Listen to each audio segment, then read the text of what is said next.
de l'accompagnement qui a été le sien à nos côtés pendant toutes ces années. Bonsoir, merci d'être venus nombreux pour nous entendre. Je suis très heureux d'accueillir Leïla Chahine.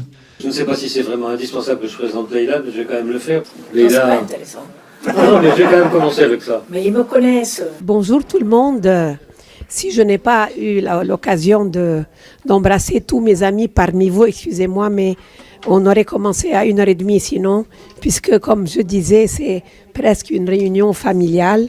Je voudrais commencer par vous raconter pourquoi les Palestiniens sont les seuls qui, à la place de choses juridiques, ont du baratin dans leurs accords. Parce qu'on leur impose du baratin.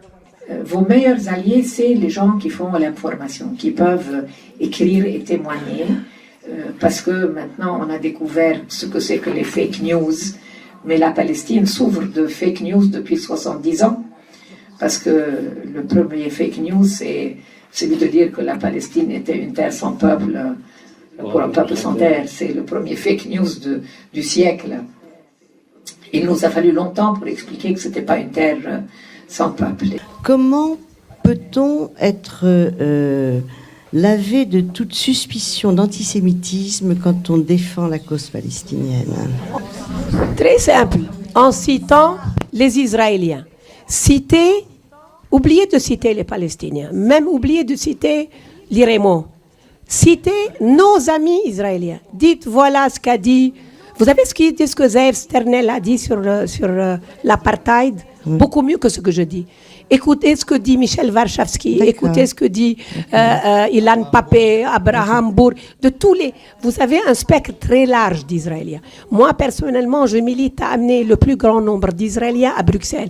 Je vous promets que lorsque c'est eux qui parlent, personne n'ose dire antisémitisme. Voilà. Parce que vous les citez. Non, ne me dites pas, ah, c'est mon travail. Et donc, elle a le droit elle n'a plus envie d'être accusée d'antisémitisme. Mais je vais vous dire, si vous avez un souci pour Israël et sa sécurité, faites en sorte que très vite Israël se retire des territoires occupés. Ce qui menace le plus la sécurité du peuple israélien, c'est le fait qu'il est en train d'agrandir le nombre de ses ennemis tous les jours. Je crois que Gaza devrait être la conscience torturée du monde, parce que ça fait 11 ans que ça dure et que personne ne lève le petit doigt. Vous avez entendu parler d'une sanction votée contre le gouvernement israélien, que ce soit en France ou en Europe ou aux États-Unis. Et au contraire, aujourd'hui, M. Netanyahou, qui représente le gouvernement le plus radical qu'on n'a jamais vu en Israël, à l'espoir d'avoir des relations avec la monarchie saoudienne, avec les Émirats arabes unis, avec le Bahreïn, pour montrer que si les Palestiniens ne lui parlent pas, les Arabes lui parlent. Merci à Gianni et Marine d'avoir fait ce petit montage. Et ce qu'on peut dire, c'est que là où était Leïla, la chaleur était présente par sa façon unique de s'adresser à chacun d'entre nous. Elle était toujours là lorsque nous le demandions d'intervenir, d'expliquer une situation, battant en brèche les récits colportés par ceux qui entendent nier l'existence des Palestiniens. Elle s'exprimait avec justesse, précision, se basant sur les faits, qui en faisait d'ailleurs une débattrice hors pair, crainte par ses adversaires.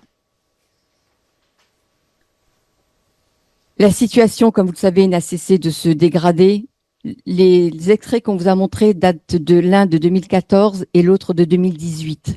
Tout était déjà là, bien évidemment, mais la situation n'a cessé de s'aggraver et l'horreur de ce qui se passe dans la bande de Gaza et en Cisjordanie a fini par être insupportable pour cette femme n'aspirant qu'à une chose, parvenir à une paix juste pour les deux peuples. Et aujourd'hui, cet objectif est, à mon sens, inaccessible. Leïla, tu es morte de chagrin. Nous plongeons dans un immense chagrin. Mais Leïla, tu es et tu resteras notre boussole.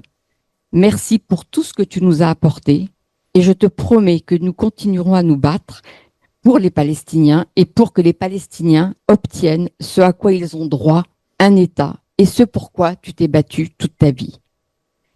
Je terminerai en m'adressant à Mohamed Bourlada, son mari, son fidèle soutien, en l'entourant de toute mon amitié. C'est mon travail.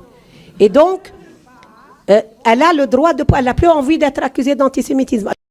Ce qui grandit, c'est l'antisémitisme, c'est la crainte de l'antisémitisme. C'est ce qu'on a vu aux États-Unis. Voilà ce que dit aussi Israël. Plus vous militez pour cet État palestinien, Ça, c'est l'instrumentalisation classique. Et c'est vrai que moi, honnêtement, aujourd'hui, j'en peux plus d'entendre cet argument. Bien sûr qu'il faut lutter contre l'antisémitisme. Mais dès que quelqu'un fait une déclaration, Netanyahou s'en empare pour dire et pour décrédibiliser quel que soit le propos, pour moi, ça n'est plus acceptable. On ne peut pas rester indéfiniment dans cette instrumentalisation par Netanyahou et ce gouvernement. Ce qui ne veut pas dire qu'il ne faut pas lutter contre l'antisémitisme, évidemment. Mais là, trop, c'est trop. Mais je vais vous dire, si vous avez un souci pour Israël et sa sécurité, faites en sorte que très vite Israël se retire des territoires occupés. L'horreur de ce qui se passe dans la bande de Gaza et en Cisjordanie a fini par être insupportable pour cette femme n'aspirant qu'à une chose, parvenir à une paix juste pour les deux peuples. Et aujourd'hui, cet objectif est, à mon sens, inaccessible. Leïla, tu es morte de chagrin. Nous plongeons dans un immense chagrin. Mais Leïla, tu es et tu resteras notre boussole. Merci pour tout ce que tu nous as apporté et je te promets que nous continuerons à nous battre pour les Palestiniens et pour que les Palestiniens obtiennent ce à quoi ils ont droit, un État, et ce pourquoi tu t'es battu toute ta vie. Je terminerai en m'adressant à Mohamed Bourlada, son mari, son fidèle soutien, en l'entourant de toute mon amitié.